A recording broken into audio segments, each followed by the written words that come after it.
আর আপনি নিজেকে এত ছোট কেন মনে করছেন? আপনিও আল্লাহর সেই বান্দা, যে বান্দা আমি, যে বান্দা আর 10 জন মানুষ। আল্লাহ পাক আপনাকেও ভালোবাসেন, আল্লাহ পাক অবশ্যই আপনাকে ভালোবাসেন। জীবনের দীর্ঘ সময় পর্যন্ত আপনি আল্লাহকে ডাকেন নাই, আল্লাহ আপনাকে ফেলে দেয় নাই। আল্লাহ আপনাকে খাওয়ান, এখনো পরান, বাঁচিয়ে রেখেছেন, আল্লাহ নিয়ামত দিয়েছেন। আল্লাহ আপনাকে ভালো না বাসলে এমনি করেন?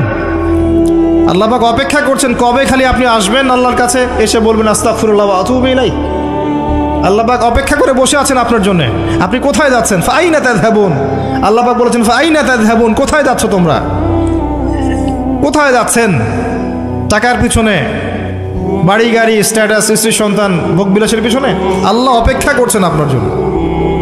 আসেন, সেজদা করেন, ওয়াসজুদ ওয়াক্তারিব, সেজদা করেন, নিকটবর্তী হন। আল্লাহ আপনার জন্য অপেক্ষা করছেন। যাবেন না আল্লাহর কাছে? আল্লাহ পাক সবাইকে আল্লাহর কাছে ফিরে আসার তৌফিক দান করুন। এটাই হোক আমাদের কাছে আসার গল্প, এটাই হোক আমাদের কিসের গল্প? কাছে আসার গল্প। আমাদের জেনার গল্প দরকার নাই। ওদের কাছে জেনা হচ্ছে কাছে আসার গল্প, যার ব্যাপারে আল্লাহ বলেছেন লা তাকরাবু জিনা, ওর ধারের কাছেও যেও না, আর তারা ওইটাকে বলবে কাছে আসার গল্প। ইন্না লিল্লাহি ওয়া ইন্না ইলাইহি রাজিউন।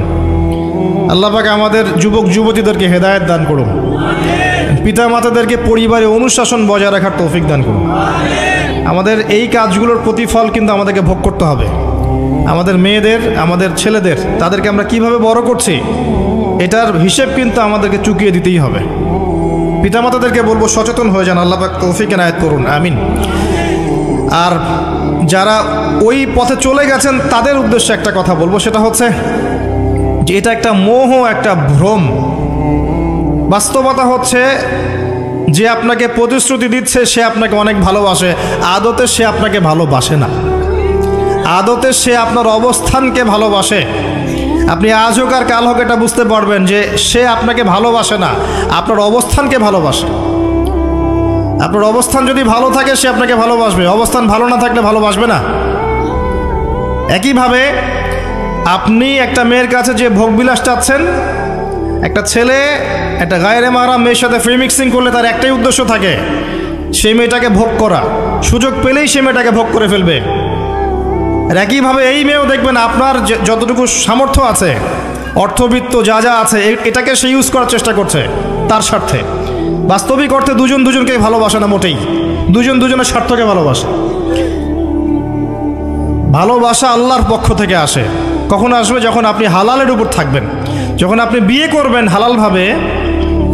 অচেনা একটা মেয়ের প্রতি দেখবেন আল্লাহ পাক এমন ডিভাইন একটা লাভ দিয়ে দিবেন, ওয়াজআলা বাইনাকুম মাওয়াজ্জাতা ওয়া রাহমা। আল্লাহ পাক তার পক্ষ থেকে উভয়ের মাঝখানে হৃদ্যতা, ভালোবাসা, মহব্বত দান করবেন। বলেন সুবহানাল্লাহ। এটা ডিভাইন, আল্লাহর পক্ষ থেকে আসবে, ঐশ্বরিক। আর বাকিটা হচ্ছে পৈশাচিক, শয়তানি, প্রবৃত্তির দাসত্ব, ভোগবাদী। এগুলো খেয়াল রাখবেন। এতে করে যা হবে, আপনি একবার আপনার ইজ্জত হারায় ফেললে কখনো ফিরে পাবেন না। অদ্ভুত বিষয়, মানে এই বিষয়গুলোকে আমরা কিছু মনেই করি না। এখন আমরা কিন্তু কিছু মনেই করি না, মনে করি এটা একটা মানে সোশ্যাল কালচার। গার্লফ্রেন্ড বয়ফ্রেন্ড থাকবে, এটা সোশ্যাল কালচার। এভাবে যে কত ছেলে কত মেয়ে, লক্ষ লক্ষ কোটি কোটি নিত্যদিন জেনা করছে, আল্লাহ ভালো জানে। আল্লাহ পাক আমাদের যুব সমাজকে হেদায়েত করুন, আমিন। আর যে প্রশান্তির জন্য আপনি তার কাছে যাচ্ছেন সেটা তার কাছে নাই। প্রশান্তি আছে কোরআনের কাছে, প্রশান্তি আছে নবীর সুন্নায়, প্রশান্তি আছে আল্লাহর জন্য সেজদায়। তার আল্লাহর জন্য আল্লাহকে স্মরণ করে আপনি কাঁদবেন, প্রশান্তি পাবেন। আল্লাহর জন্য কিছু কাজ করবেন, তার দিনের কোনো খেদমত করবেন, প্রশান্তি পাবেন। আল্লাহর কোরআনের 10টা আয়াত মুখস্থ করেন, মনে এমন শান্তি আসবে যেটা আপনি কোথাও পাবেন না।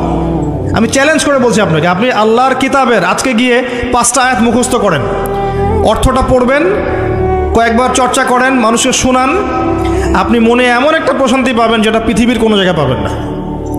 এখানে প্রশান্তি এত এত বেশি মাত্রা আসবে, যার খবর যদি ওই পশ্চিমারা জানতো তাহলে আমার কলিজায় বোম মেরে উড়িয়ে দিত। কথা বুঝতে পারেন নাই? আল্লাহর পথে চললে যে প্রশান্তিটা পাওয়া যায়, এর খবর যদি ইসলামের শত্রুরা জানতো তাহলে মুসলিমদের কলিজায় পারমাণবিক বোমা মারত। তারা জানে না কি প্রশান্তি এখানে পাওয়া যায়। আপনি যে প্রশান্তির জন্য এখানে যাচ্ছেন এটা ওখানে নাই। কোরআনের কাছে আছে, সেজদায় আছে, নামাজে আছে, তাহাজ্জুদে আছে, আল্লাহর জিকিরে আছে। আর নেককার স্ত্রীর কাছে আপনি প্রশান্তি পাবেন। এটা আল্লাহ আপনাকে গিফট দিয়েছেন। আদম আলাইহিস সালামকে আল্লাহ পাক দিয়েছেন না?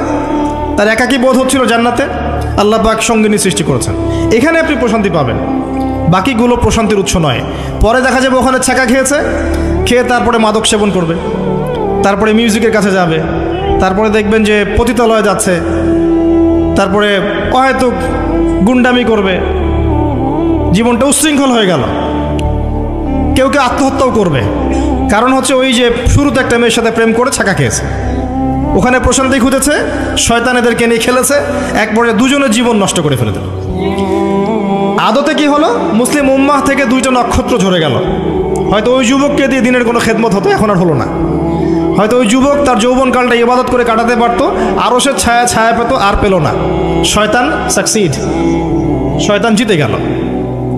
এই হচ্ছে বাস্তবতা। বাস্তবতা বোঝেন, আল্লাহর কাছে ফিরে আসেন, আল্লাহ আপনার অপেক্ষা করছেন। আসবেন না আল্লাহর কাছে? এটাই হোক আল্লাহর কাছে আমাদের কাছে আসার গল্প। আল্লাহ পাক আমাদেরকে তৌফিক দান করুন, আল্লাহুম্মা আমিন।